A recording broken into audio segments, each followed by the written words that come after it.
Hai semua. Oke, mau bagi cerita apa yang saya dapat daripada saya baca buku ini.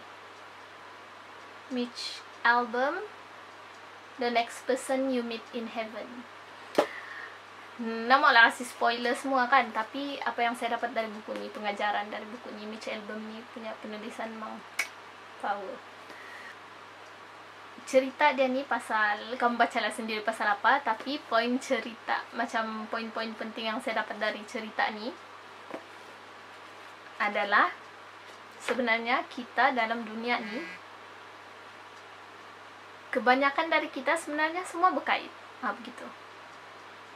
Kita intertwine our life with others. Itulah kita tidak boleh hidup sendiri di dunia ni. Kita tidak boleh macam aku, kau, tidak. Sebab hidup kita intertwine. Mungkin hari ni kita tolong orang ni, besok orang lain tolong kita. Satu. Kedua, parents never really tell us their struggle. Dan parents, kebanyakan parents lah, saya bukan kasihan semua. Mungkin ada kamu rasa macam, parents aku ni nak memahami aku lah, parents aku ni gini.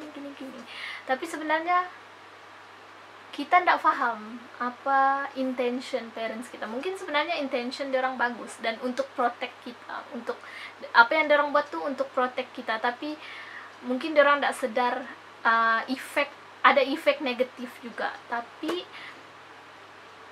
biasanya kita rasa, contoh kita rasa 10 kali sedih, dia orang rasa 100 kali sedih. Yalah, anak dia orang dari kecil dia orang jaga. Nah, begitu. Dia orang yang lahirkan, jaga betul-betul. Mestilah dia orang mau protect anak dia orang kan. Dan kita tidak akan faham kenapa parents kita buat begitu. Sebab dia orang tidak bagi tahu. Dia orang buat aja. Mungkin bila kita sudah besar, kita sudah matang, kita sudah ada anak sendiri, baru kita paham, oh begini rupanya. Okay, that's typical tapi deep. Lepas tu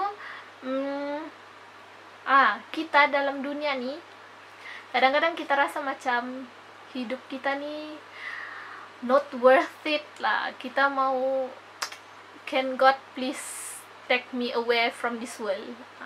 Kita mau begitu. Kita terasa macam bagus aku mati je lah, begitulah. Dia punya kasar dia dalam cerita ni lah, dia begitu.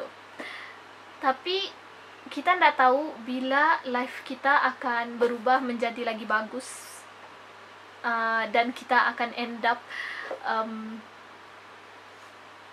to meet our good companion, macam soulmate, macam gitulah, yang bila kita dengan dia kita bahagia, begitu.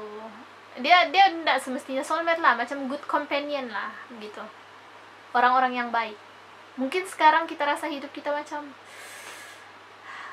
worse gitu, tapi kita tidak tahu next chapter it might be kita capai kebahagiaan kita yang sementara lah di dunia ni. Okay. Dan kalau kita hilang orang yang kita sayang, dah semestinya dunia kita tuh berakhir. Dalam ni, dah mula bagi spoiler, baca sendiri. Dah semestinya hidup kita tuh berakhir. Dan mungkin orang tuh rasa cukup sudah dia hidup di dunia ini dan dia happy sebab dapat hidup dengan kita, begitu.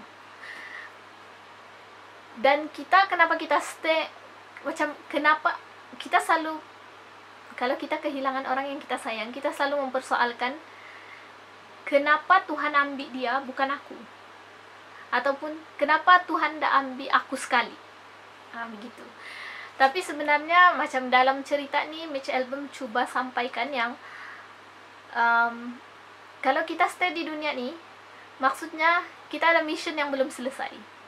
Kita ada benda yang macam saya cakap lah, macam dulu ada orang tolong kita begitu, mungkin kita perlu contribute balik.